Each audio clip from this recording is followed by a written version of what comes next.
My name is Avery, I am 18 years old, and I live in a quiet suburban town. It was 7 in the evening. The sun was going down behind our house. I stood in the backyard. I looked at the string lights I had hung up by myself earlier that day. They were half-lit, blinking slowly against the gray fence. On the patio table, there was a plate of cookies I had baked that morning.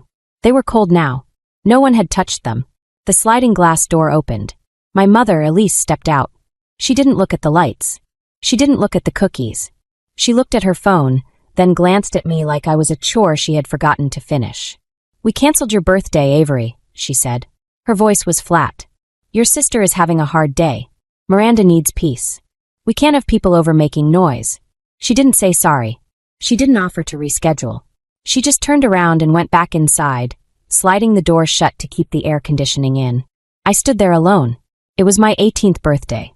I looked at the cake I bought with my own money. I reached out and touched the unlit candles. One by one, I blew on them, pretending they were burning. With every breath, I felt something inside my chest break. It wasn't a loud break. It was quiet. And I knew right then that it was permanent.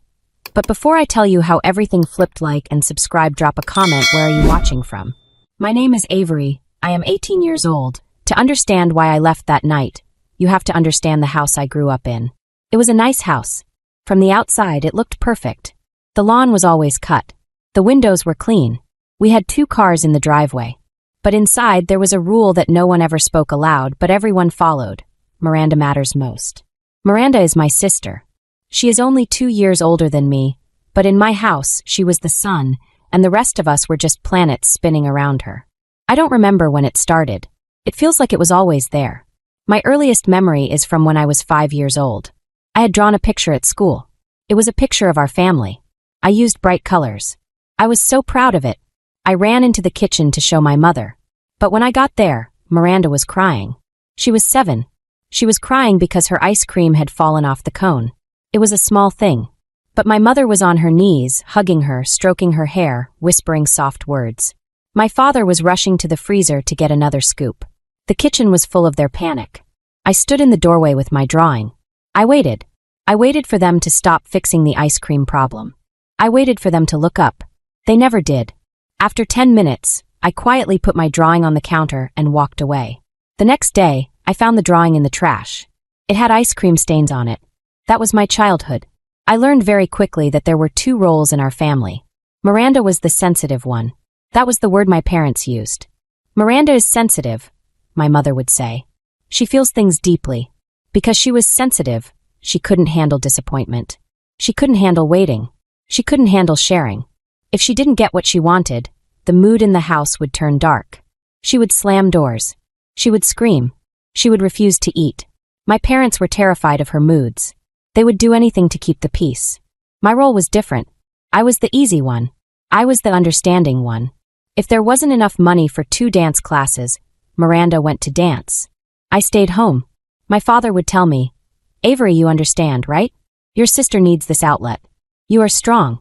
You don't need it as much." I wasn't strong. I was just quiet. I wore Miranda's old clothes. It didn't matter that they didn't fit me right. It didn't matter that the knees were worn out. "These are perfectly good," my mother would say. "Don't be wasteful, Avery." But when Miranda needed new clothes, it was an emergency. She needed the right brand to fit in at school. She needed the right shoes. I remember sitting in the back seat of the car, watching them carry bags of new clothes for Miranda, while I wore a coat that was 2 sizes too big. It wasn't just things. It was time. When I had homework trouble, my parents told me to look it up in a book.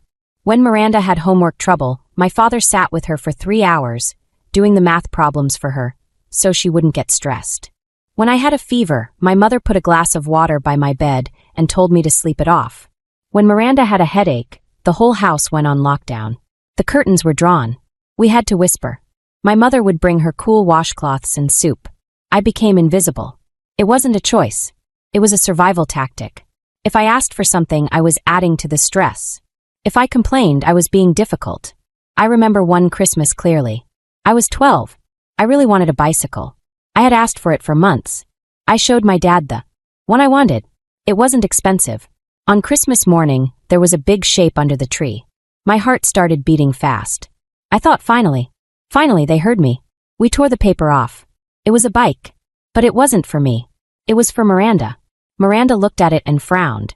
I wanted blue, she said. This is red. My father looked panic-stricken. We can paint it, he said. We can exchange it. I looked around for my gift. My mother handed me a small box. Inside was a set of art supplies. Since you like to draw, she said. I didn't speak. I looked at the red bike. I looked at Miranda complaining about the color. I looked at my parents trying to fix it. Avery, my dad said, noticing my face. Don't look so jealous. It's ugly on you. Your sister needs the exercise. It's good for her health. I wasn't jealous of the bike. I was jealous of the care. I wanted someone to worry about whether I liked the color red. I wanted someone to be afraid of disappointing me. But they weren't afraid of me. They knew I would just say, thank you, and go to my room. So that is what I did. I went to my room. I sat on my bed and stared at the wall. I realized then that my feelings didn't weigh anything. Miranda's feelings weighed a ton. My feelings were like feathers. They just floated away unnoticed. As we got older, it got worse. Miranda struggled in school, not because she wasn't smart, but because she didn't try. My parents blamed the teachers. They hired tutors. They paid for extra credit programs. I worked hard. I got straight A's. I studied late at night. When I brought my report card home, my mother would glance at it and say, "That's nice, Avery. Put it on the fridge." Then she would turn to Miranda. "Miranda, honey, you got a C in history. That is so good. We should go out to dinner to celebrate." And we would.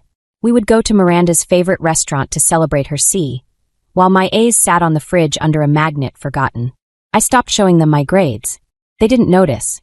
By the time I was 17, I was basically a ghost in my own house. I cooked dinner because my mother was too exhausted from dealing with Miranda's drama. I cleaned the living room because Miranda is going through a hard time with her boyfriend. I did my own laundry. I bought my own school supplies with money I earned babysitting. I told myself it was okay. I told myself I was independent. I told myself I was preparing for the real world.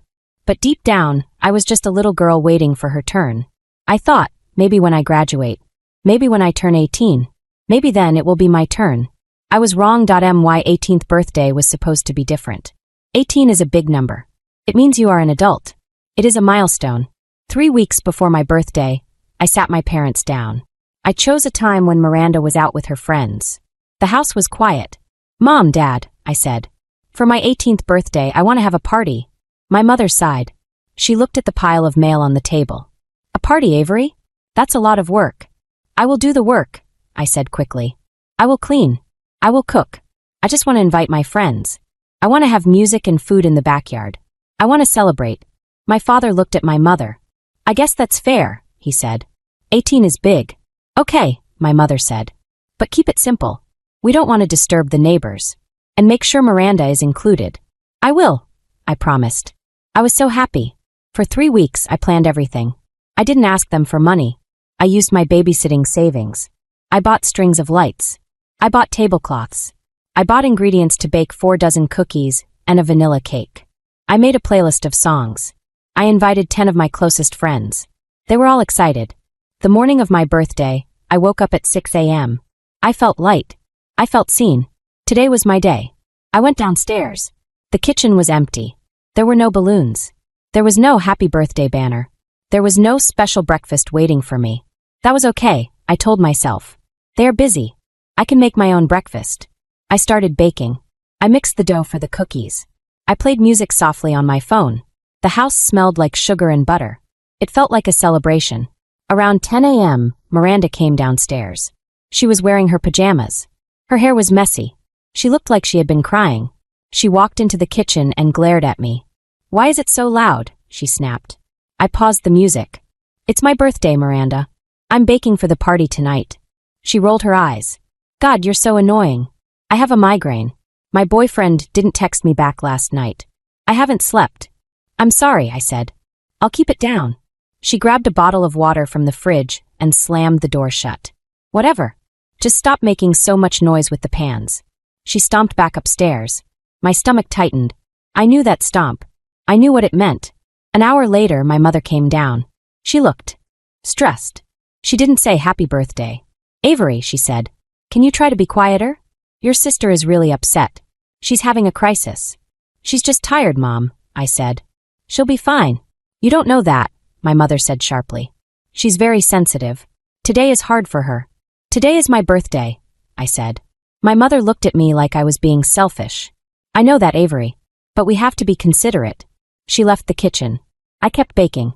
I iced the cake. I wrote, Happy 18th Avery, on it with blue gel. It looked pretty. At 4 p.m., I went to the backyard to hang the lights. It took me a long time. I had to use a ladder. I set up the table. I put out the napkins. I was sweating, but I was proud. It looked beautiful. My friends were supposed to arrive at 6 p.m. At 5:30 p.m., I went upstairs to shower and change. I put on a nice white dress I had bought at a thrift store. I curled my hair. I looked in the mirror and smiled. I looked like an adult. When I came downstairs, the house was silent. Too silent. My father was sitting on the couch, reading his phone. My mother was in the kitchen, pacing. Where is Miranda? I asked. She's in her room, my father said without looking up. She's not feeling well. Okay, I said. Well, the party is outside. She can stay in her room if she wants. My mother stopped pacing. She looked at me. Her face was hard. Avery, she said. We need to talk. I froze. About what? We can't have the party, she said. I didn't understand the words. What? We have to cancel, she said. Miranda is in a very bad place. She's crying. She's hysterical. She can't handle people being here. She can't handle the noise and the laughter. It's too much for her right now. I stared at her. But, my friends are coming in 30 minutes. I already texted them, my mother said. My blood ran cold. You what? I texted them from your phone. It was on the counter. I told them you were sick. I told them you had food poisoning and we had to cancel. I felt like I had been punched in the stomach. You lied? You canceled my 18th birthday party because Miranda is sad. It's not just sad, Avery, my father yelled from the couch. She is having a breakdown. We have to prioritize her mental health. What about me? I asked. My voice was shaking. What about my mental health? I did all this work. I paid for the food. It's my birthday. Stop being so dramatic, my mother said. We can do it next week. Or next month. When Miranda feels better. You always say that, I whispered. It's always when Miranda feels better.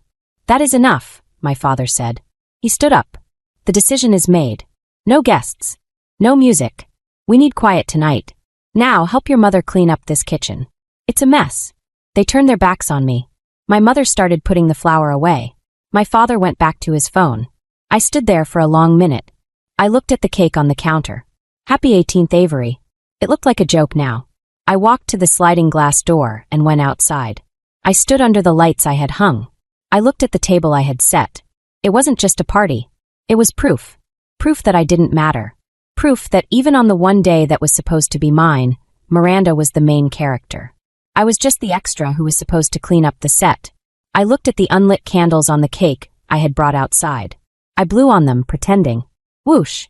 That was the sound of my childhood ending. I stayed outside for an hour. I sat on one of the folding chairs I had set up for my friends. I watched the sun go down. I watched the lights blink. I didn't cry. I think I had cried enough over the last 18 years. I felt something else. I felt cold. I felt clear. It was like a fog had lifted. For years, I thought if I was just good enough, if I was just quiet enough, they would love me. I thought if I didn't cause trouble, they would appreciate me. But sitting there in the dark, I realized the truth. They didn't love me for who I was. They loved me for how convenient I was. They loved that I didn't ask for anything. They loved that I didn't compete with Miranda. And the moment I tried to take up space, the moment I tried to have a birthday, they shut me down. I stood up. My legs felt stiff. I picked up the plate of cookies. I picked up the cake. I walked back inside. The kitchen was quiet. My parents were in the living room, watching TV with the volume low. Then I heard footsteps on the stairs. Miranda came down. She wasn't crying anymore. She wasn't wearing her pajamas. She was wearing a silk robe.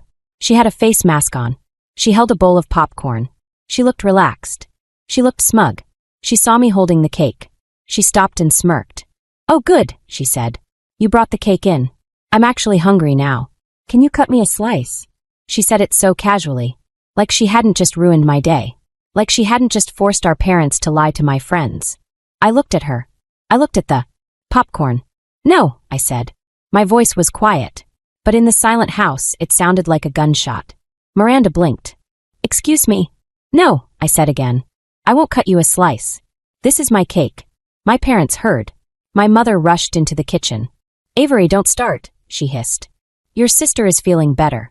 Don't ruin it. She's feeling better because she won, I said. I looked at my mother. She wanted the attention, and you gave it to her. You canceled my life to make her comfortable. You are being so dramatic, Miranda laughed. She reached for a cookie on the plate I was holding. It's just a birthday. Get over yourself. I pulled the plate away. Don't touch them. Avery, my father shouted from the living room. He walked in, his face red. Give your sister a cookie. Stop being selfish. Selfish? I asked. I set the cake down on the counter with a thud. I bought the flour. I bought the sugar. I baked them. I cleaned the house. I asked for one night. One night in 18 years.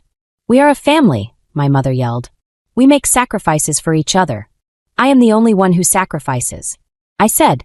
My voice was rising, but I wasn't screaming. I was stating facts. I sacrifice everything. My clothes, my time, my grades, my birthday. And what do I get? I get lied to. I get erased. You are acting like a child, Miranda sneered. This is why you have no friends. You're so intense. I looked at her. I looked at my parents standing on either side of her, like bodyguards protecting a princess. I'm done, I said. The words hung in the air. What does that mean? My father asked. I'm done being the extra in your movie, I said. I'm done being the ghost. I'm done. Go to your room, my mother commanded, pointing a finger at the stairs.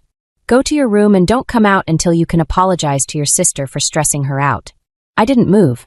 I looked at them. I felt a strange power. They couldn't hurt me anymore because I didn't want their approval anymore. The room was frozen. The air was thick with tension. Then the doorbell rang. Ding dong. It was loud. It echoed through the house. My parents looked at each other. They panicked. Who is that? My mother whispered. Did one of your friends show up, Avery? I told you I canceled them. I didn't invite anyone else, I said. The doorbell rang again. Ding dong. My father walked to the door. He looked annoyed. He opened it, ready to tell whoever it was to go away. But he didn't speak. He stepped back. My grandfather, Edward, stepped inside. Edward is my father's father. He is a tall man. He has white hair and sharp blue eyes.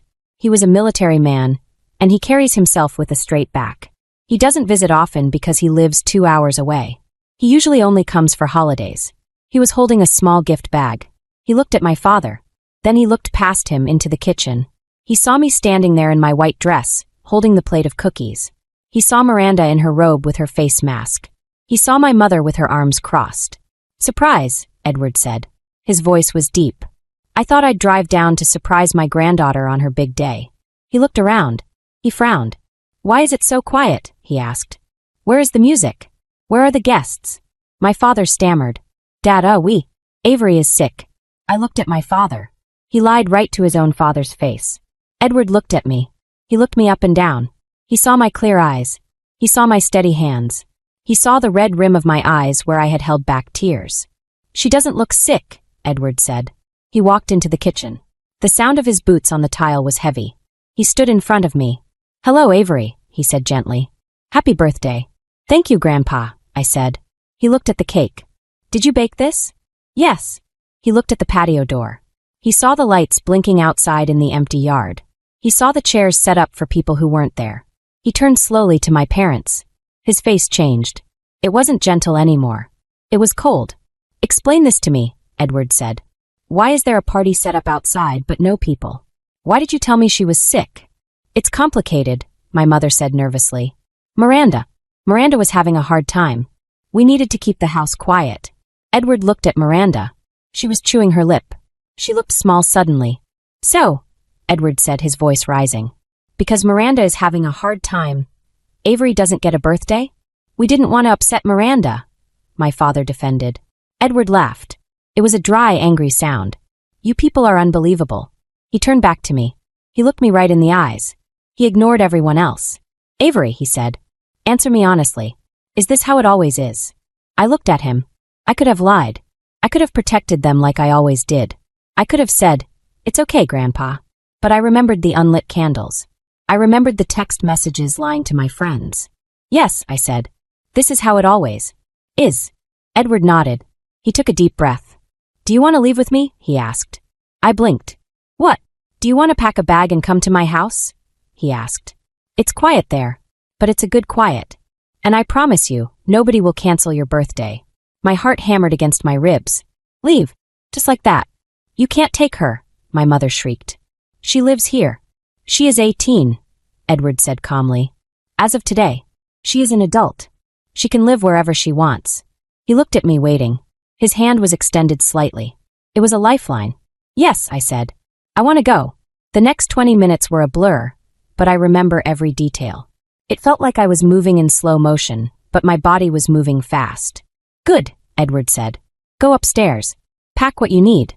I will wait right here. He crossed his arms and stood in the middle of the kitchen. He was like a wall between me and my parents. I ran upstairs. My legs felt light. I heard my mother screaming downstairs. You can't do this, Edward. You are undermining us. We are her parents. You are failing her. Edward roared back. I had never heard him yell before. The floorboards vibrated. You are treating one child like a queen and the other like a servant. I have watched it for years, but I held my tongue. Tonight? No. Tonight is enough. I went into my room. I grabbed my large duffel bag from the closet. I didn't pack everything. I didn't want everything. I packed my clothes, the ones I had bought myself, not the hand-me-downs. I packed my laptop. I packed my sketchbook. I packed my favorite shoes. I packed my toothbrush and my hairbrush. I looked around the room. I saw the bed where I had cried 1,000 times. I saw the desk where I studied alone while they took Miranda out to dinner. I realized I wasn't leaving a home. I was leaving a cage. I zipped the bag shut. It was heavy, but I didn't care. When I came back to the hallway, Miranda was standing there. She was leaning against her doorframe. She looked confused. She wasn't used to this. She wasn't used to things not going her way. You're not really going, she said. It wasn't a question. It was a statement. She thought I was bluffing. Watch me, I said. But who is going to drive me to school on Monday? She asked. Mom hates the morning traffic. I almost laughed. That was her concern. Not that she was losing her sister, but that she was losing her chauffeur. Drive yourself, I said. Or get Mom to do it. I walked past her. I didn't look back. Downstairs, the atmosphere was poisonous. My mother was crying on the sofa, acting like the victim. My father was pacing, his face purple with rage. Edward was standing exactly where I left him, staring them down. When he saw me with the bag, his face softened. Ready? He asked. Yes, I said. My father stepped forward. Avery, if you walk out that door, don't expect us to support you. You are on your own. It was a threat. He thought money would make me stay. He thought fear would make me stay. I looked at him. I've been on my own for years, Dad. You just didn't notice. My father's mouth opened, but no sound came out. Edward put a hand on my shoulder. It was heavy and warm.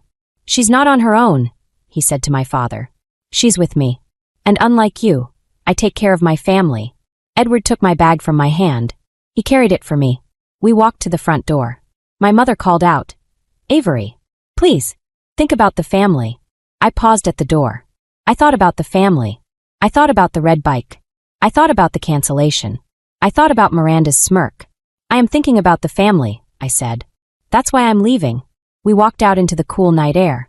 The crickets were chirping. The string lights in the backyard were still blinking, but I turned my back on them. Edward opened the passenger door of his truck for me. I climbed in. The seat was high. It smelled like old leather and peppermint. He put my bag in the back. He got in the driver's side and started the engine. It was a loud, rumbling sound. A strong sound. As we backed out of the driveway, I looked at the house one last time. I saw Miranda watching from her bedroom window. I saw my parents standing in the open doorway, looking small and defeated. I didn't feel sad. I didn't feel guilty. I took a deep breath. For the first time in 18 years, my chest didn't feel tight. Hungry? Edward asked as we turned onto the main road. Yes, I said. I haven't eaten all day. There's a diner about 10 miles up, he said. Let's get you a burger. And a slice of cake. A real one. Okay, I said. I leaned my head back against the seat and watched the streetlights pass by. I was leaving. I was really leaving. And I knew I was never going back. The first morning at Grandpa Edward's house didn't feel real. I woke up at 7 a.m. out of habit. My body was tense. My muscles were tight. I lay in the strange bed, staring at the ceiling. The ceiling here was different. It had thick, wooden beams. The paint was a soft cream color, not the stark white of my room back home. I held my breath, waiting. I was waiting for the sounds that defined my life. I was waiting for the heavy thud of my father's footsteps rushing to find his car keys. I was waiting for the high-pitched whine of Miranda's voice complaining that her towel wasn't fluffy enough. I was waiting for my mother to yell my name. Avery. The coffee maker isn't working. Avery. Where is the iron? I waited for 5 minutes. Silence. The only sound was the wind moving through the pine trees outside the window. It was a whoosh sound, gentle and steady. I sat up. The guest room at Edward's house was simple. There was a wooden dresser, a small desk, and a quilt on the bed that smelled like lavender and old cedar. It wasn't a room for a servant. It was a room for a person. I put my feet on the floor. The wood was cool. I walked to the window and looked out. There was no perfectly manicured lawn here. There were no neighbors peering over the fence to judge us. There was just a vegetable garden, a tool shed, and acres of wild grass leading up to the treeline. I saw my grandfather down in the garden. He was wearing a flannel shirt and a wide-brimmed hat. He was hoeing the dirt around some tomato plants. He looked peaceful. He wasn't rushing. He wasn't performing for anyone. I got dressed slowly. I put on jeans and a t-shirt. I didn't worry about if my outfit matched or if it looked presentable. Nobody was watching. When I walked into the kitchen, the smell hit me. Bacon. Real smoky bacon. And strong coffee. Edward had left a plate on the counter covered with a paper towel. I lifted it. 2 fried eggs, 3 strips of bacon, and 2 slices of buttered toast. I stared at the food. Tears pricked my eyes. It seems silly to cry over toast, but you have to understand. I had cooked breakfast for my family every morning since I was 12. Nobody had cooked for me. Nobody had thought Avery might be hungry. I sat at the small round table and ate. I chewed slowly. I tasted the butter. I tasted the salt. It was the best meal I had ever had. My phone was sitting on the table next to my plate. I had turned the sound off the night before, but the screen kept lighting up. BZZT, BZZT, BZZT. The screen was full of notifications. I picked it up. My hand shook a little. The old fear was still there. The fear that I was in trouble. The fear that I had done something wrong. I unlocked the screen. 14 missed calls from Mom. 8 missed calls from Dad. 3 missed calls from Miranda. And the texts. There were dozens of them. I started reading from the beginning. Mom, 9:02 p.m. last night. Avery, this isn't funny. Get back in the car. Mom, 9:15 p.m. We are your parents. You can't just walk out. Mom, 10:30 p.m. Miranda is crying. She says you ruined her night. Are you happy now? You made your sister cry on your birthday. I stared at that one. You made your sister cry on your birthday. It was such a twisted way to see the world. It was my birthday. I was the one whose party was canceled. I was the one who was ignored. But in my mother's mind, Miranda was the victim because she felt bad about being mean. I scrolled down to the morning texts. Dad, 6:45 a.m. Pick up the phone. We need to discuss the rules if you are going to live there. Dad, 7:10 a.m. Grandpa is too old to take care of you. You are being a burden to him. Don't be selfish. Come home. Selfish. That was their favorite word for me. Anytime I did something for myself, I was selfish. Miranda, 8 a.m. I need a ride to campus. Mom says she won't drive me. Where are you? You're so annoying. Miranda, 8:15 a.m. Hello? I'm going to be late. This is your fault. I put the phone down. I looked out the window at Edward. He wasn't burdened. He was humming. He looked happy. I realized then that my father was lying. He wasn't worried about Grandpa. He was worried about losing control. He was worried that if I wasn't there to be the selfish one, they would have to look at themselves. I walked outside. The air was crisp. The sun was warm on my face. Edward looked up and smiled. He leaned on his hoe. Sleep well? He asked. Yes, I said. I slept for 9 hours. Good, he said. You needed it. You looked like a ghost last night. He gestured to the garden. I'm pulling weeds. You can help if you want, or you can sit on the porch and read, or you can go for a walk. There are no rules today. I want to help, I said. I wanted to work. I wanted to use my hands. I wanted to do something that had a result I could see. We worked for 2 hours side by side. We didn't talk much. We just pulled weeds. It was meditative. Around noon, my phone started buzzing again in my pocket. It was persistent.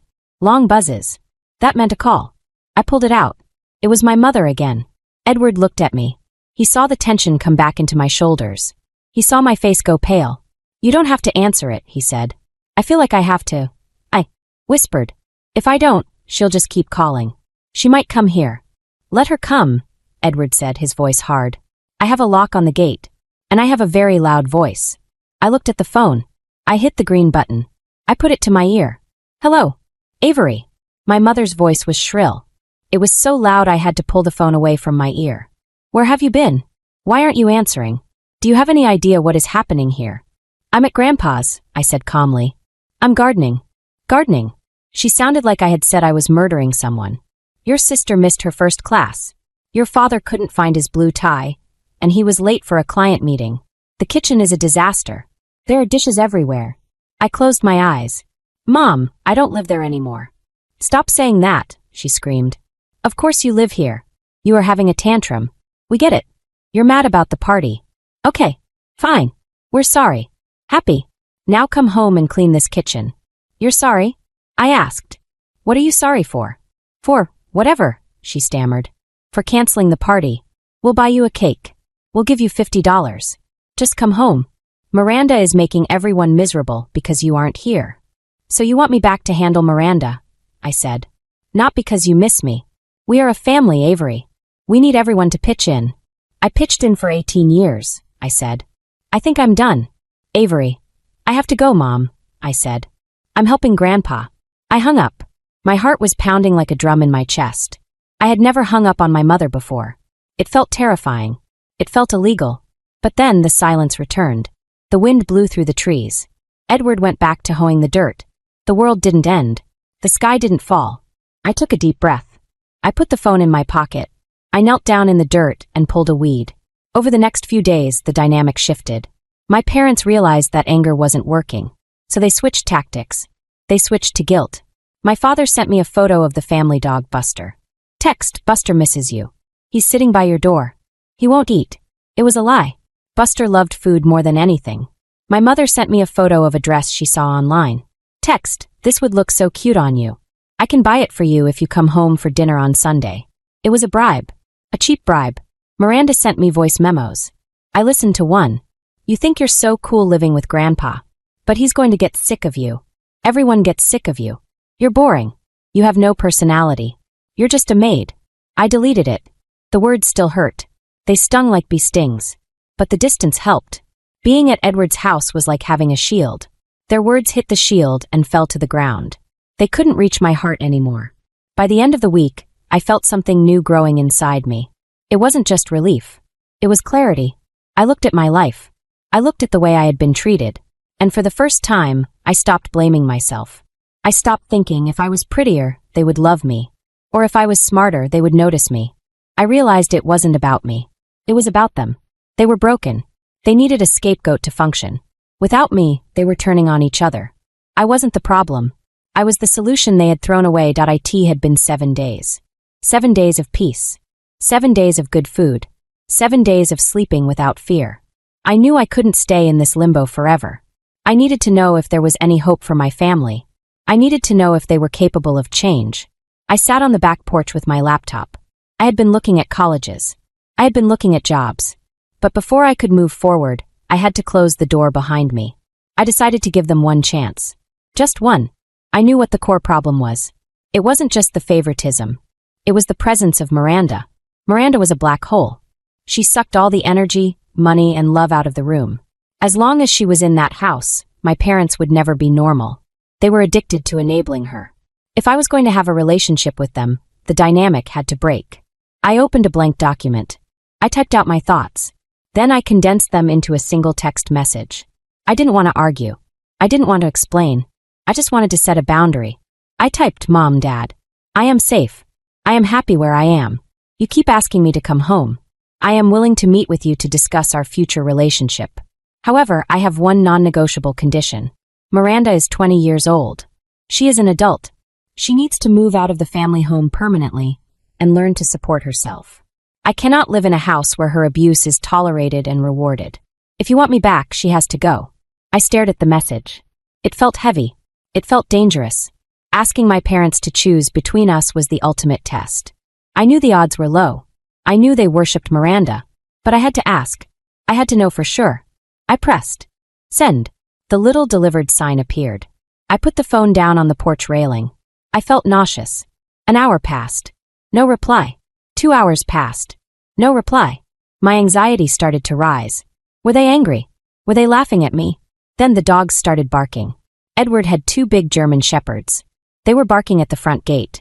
I looked at the security monitor in the kitchen. A red convertible had pulled up to the gate. It was Miranda's car. My parents had bought it for her 16th birthday. She was alone. She was honking the horn repeatedly. Beep, beep, beep. My stomach dropped. She had seen the text. My parents must have shown her. Grandpa, I called out. Edward came in from the living room. He looked at the monitor. He frowned. She's persistent, he said. She's furious, I said. Do you want to talk to her? He asked. I hesitated. Part of me wanted to hide under the bed. Part of me wanted to run away. But a new part of me, the part that had been growing for the last 7 days, wanted to stand my ground. Yes, I said. But don't let her inside. Edward nodded. He pressed the button to open the electronic gate, just enough for a person to walk through. But not a car. Miranda got out of her car. She stormed up the long gravel driveway. She was wearing expensive boots and a designer jacket. She looked out of place against the dirt and the trees. I opened the front door and stepped out onto the porch. Edward stood behind me, just inside the screen door. He was my backup, but he let me lead. Miranda stopped at the bottom of the porch steps. Her face was red. She was shaking. You witch, she screamed. She didn't use the word witch, but a much worse one. Hello, Miranda, I said. My voice was steady, which surprised me. I saw the text, she yelled. I saw what you sent Mom and Dad. You want to kick me out? You want to make me homeless? I want you to grow up, I said. You're 20, Miranda. You're not a child. It's my house, she shrieked. I have anxiety. I can't live alone. You know that. You're doing this to hurt me. I'm doing this to save myself, I said. I can't live with you anymore. You are mean. You are cruel. And you use Mom and Dad like a bank account. She ran up the steps. She got right in my face. I could smell her perfume. It was too sweet. You are going to take that text back, she hissed. You are going to text them right now and say you were joking. And then you are going to come home and do my laundry because I have a pile of clothes waiting for you. The entitlement was breathtaking. She didn't just want me back as a sister. She wanted me back as a servant. No, I said. Miranda's eyes widened. She wasn't used to that word. Excuse me? No, I said again. I'm not coming home. I'm not doing your laundry. And I'm not taking the text back. She lost control. She reached out and grabbed my arm. Her fingernails were long and sharp. She dug them into my skin. You listen to me, you little. Pain shot up my arm. But I didn't pull away. I looked at her hand. Then I looked at her eyes. Let go, I said. Make me, she sneered. I don't have to, I said. Grandpa. The screen door opened. Edward stepped out. He was 6'2". He looked like a mountain. Let go of her, Miranda, he said. His voice was low and dangerous. Miranda flinched. She let go of my arm. She stepped back, nearly tripping down a step. You're all crazy, she shouted. Tears started running down her face, her weapon of choice. Grandpa, she's lying to you. She's the bad one. She hates our family. Edward looked at her cold tears. He wasn't moved. She doesn't hate the family, Edward said. She just hates the way you treat her. And frankly, so do I. Miranda gasped. She looked at me with pure hatred. Mom and Dad will never choose you, she spat. They love me.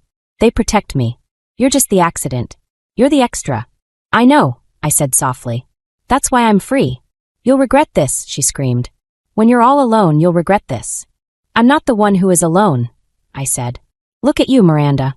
You're screaming on a porch because you can't function without someone to abuse. She didn't have a comeback for that. She turned around and ran back to her car. She got in and revved the engine. She peeled out of the driveway, tires spinning in the gravel. I watched her go. I looked down at my arm. There were 4 red marks where her nails had been. They were starting to bruise. Edward put a hand on my shoulder. You okay? He asked. I think so, I said. My adrenaline was fading, and my knees felt weak. She said they won't choose me. She might be right, Edward said honestly. But that doesn't mean you made the wrong choice. We went back inside. I sat at the kitchen table. I put some ice on my arm. I waited for the final verdict. I knew my parents would have to respond now. Miranda would go home and tell them a horror story. She would tell them I hit her. She would tell them I cursed at her. She would lie. And they would have to decide, do they believe the liar they worship? Or do they believe the daughter they ignored? I checked my phone. Nothing yet.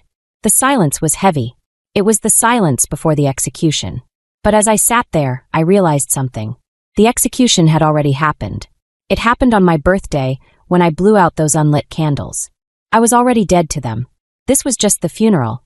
And funerals, as sad as they are, bring closure. 2 days passed after Miranda's visit. 2 days of silence. I stayed close to the house. I helped Edward paint the fence. I organized his pantry. I tried to keep my hands busy so my mind wouldn't race.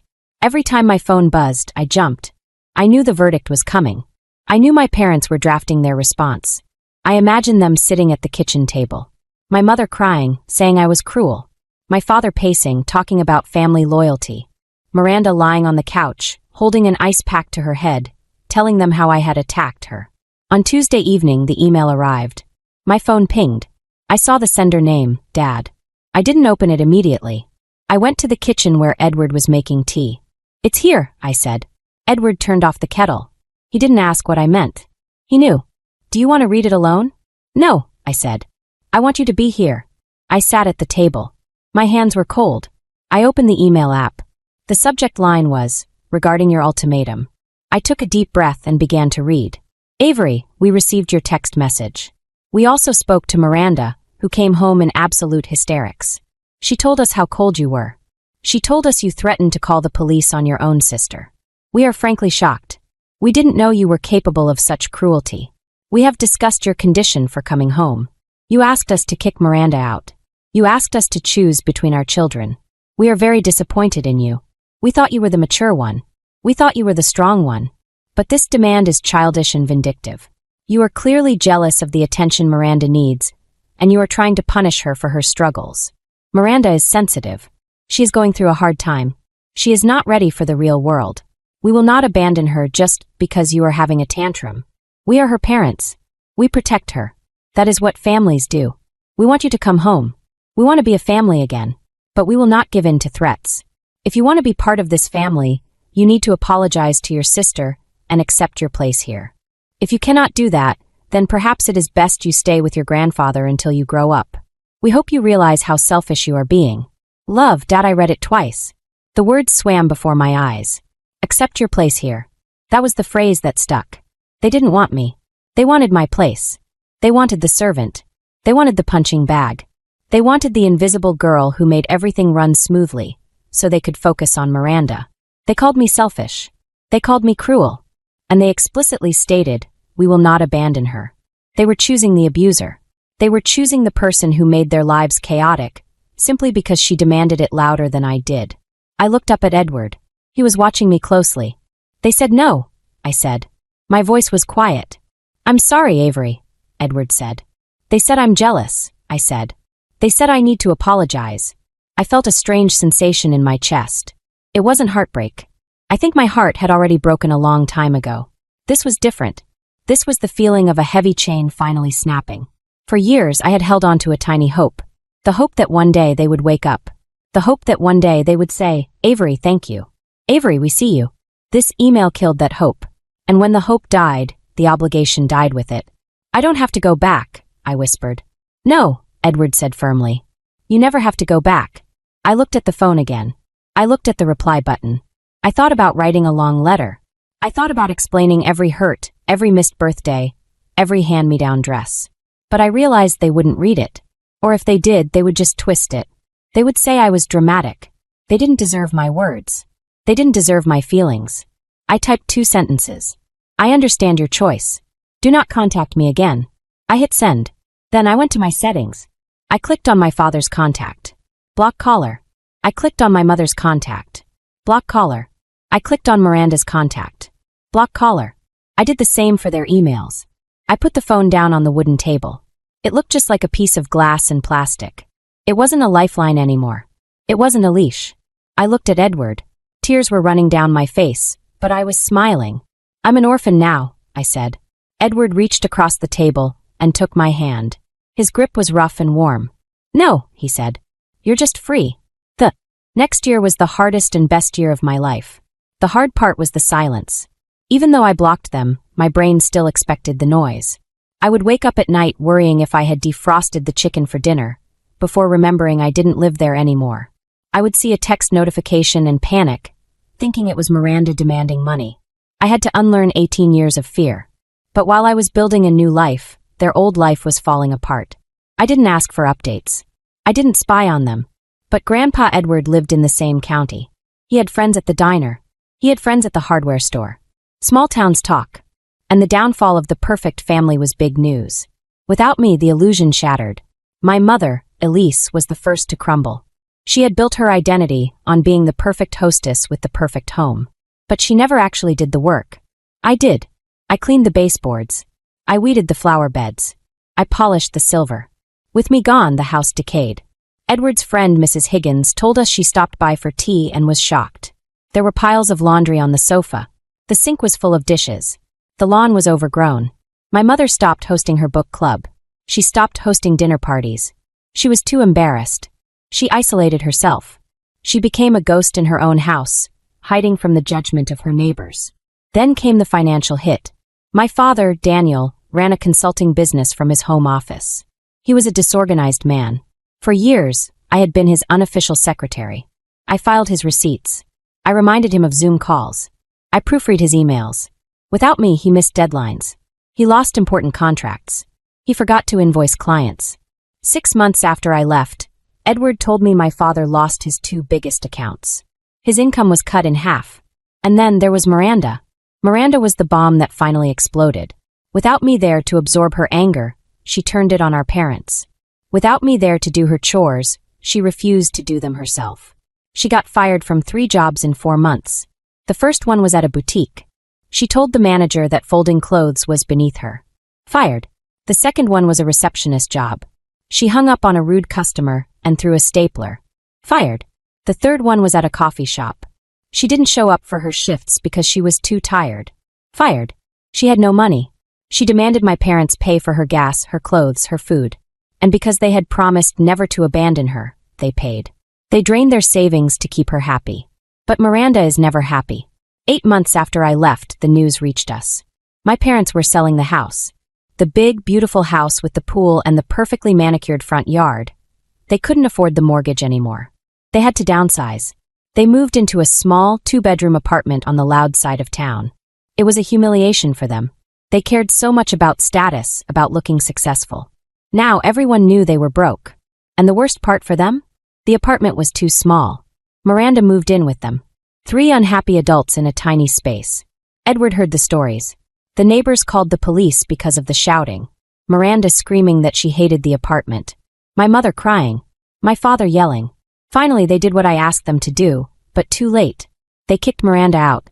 Not because they wanted to teach her a lesson, but because they ran out of money. Miranda had to move into a studio apartment in a bad neighborhood. She had to take a job at a fast food restaurant just to pay rent. I heard she blamed me. She told anyone who would listen that her evil sister ruined the family. She said I abandoned them, but I didn't feel guilty. I thought about the canceled birthday. I thought about the red bike. They had sacrificed me for years to keep their ship afloat. I was the one bailing out the water. When I jumped overboard to save myself, the ship sank. That wasn't my fault.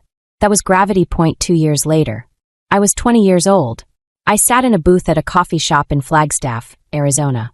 Outside, the San Francisco peaks were covered in white snow against a bright blue sky. I had moved here for college. Edward helped me with the tuition, and I worked 20 hours a week at the university library to pay my rent. I loved the library. It was a sanctuary. It was a place of order and quiet. But unlike my childhood home, it was a warm quiet. A respectful quiet. I had changed. I cut my hair short, a bob that framed my face. I wore colorful clothes. I wore a bright yellow scarf. In my old life, I only wore gray or navy, so I wouldn't stand out. Now I liked being seen. I had friends. Real friends. My roommate, Sarah, was a loud, funny girl who studied biology. She knew my story. She didn't think I was dramatic. She thought I was a survivor. On my 20th birthday, Sarah and our other friends threw me a party. We went to a karaoke bar. I sang. Terrible songs. I laughed until my stomach hurt. Nobody canceled it. Nobody told me to be quiet. Nobody stole my cake. I was studying graphic design. I had a portfolio full of work. I was good at it. My professors told me I had a unique eye. I was happy. It wasn't a loud, explosive happiness. It was a quiet, steady hum in my chest. It was the feeling of safety. I was sketching in my notebook, drinking a latte, when my phone rang. It was an unknown number. I usually didn't answer those. But I was waiting for a call from a local gallery about displaying my art. I slid the bar to answer. Hello, Avery. The voice stopped my heart for a second. It was thin, shaky, and older than I remembered. It was my mother. I put my pen down. I looked out the window at the mountains. I didn't panic. I didn't shake. I just felt a deep, profound sadness. Hello, Mom, I said. Oh, thank God, she breathed. She sounded like she was crying. I used a friend's phone. I knew you blocked us. I just needed to hear your voice. I didn't say anything. I waited. Avery, please, she said. We miss you so much. It's been so hard. Your father isn't well. His blood pressure is through the roof. I'm sorry to hear that, I said politely, like I was talking to a stranger. Miranda is gone, she rushed on. We don't talk to her. She's impossible. You were right. We should have listened. We made a mistake. I closed my eyes. There it was. The validation I had craved for 18 years. You were right. But it didn't feel like a victory. It felt like ash. Why are you calling, Mom? I asked. We want you to come visit, she said. Her voice turned desperate. Just for a weekend. We are so lonely, Avery. The apartment is so quiet. We have nobody. We need our daughter. I listened to her. I heard the manipulation hidden in the pity. We are lonely. We need. They didn't miss Avery the person. They missed Avery the fixer. They were drowning, and they wanted me to come back and be their life raft. I can't come, I said. Why? She sobbed. We are your family. Doesn't that mean anything to you? I looked at my sketchbook. I looked at the drawing of the mountains I was working on. I thought about Edward, who was coming to visit me next week. I thought about Sarah, who was bringing me dinner tonight because I had a big exam. It means something, I said slowly. But family isn't just blood, Mom. Family is behavior. Avery, please. I have a life here, I said. I have peace here. And I worked very hard to get it. I'm not going to set it on fire just to keep you warm. There was silence on the other end. She was shocked. She had never heard me speak with such authority. I have to go now, I said. I hope Dad feels better. I really do. But I can't fix him.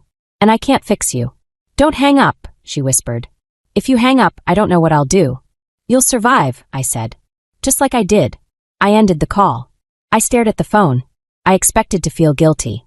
I expected to feel the urge to call back. But I didn't. I felt light. I blocked the number. I picked up my pen. I looked at my drawing. It was good. It was really good. I took a sip of my coffee. It was still warm. I looked out at the world. It was big and scary and beautiful. And for the first time in my life, it was entirely mine. I had lost my parents, yes. I had lost my sister. But sitting there in that coffee shop, I realized I had found the one person I had been looking for all along. Myself. And she was going to be just fine.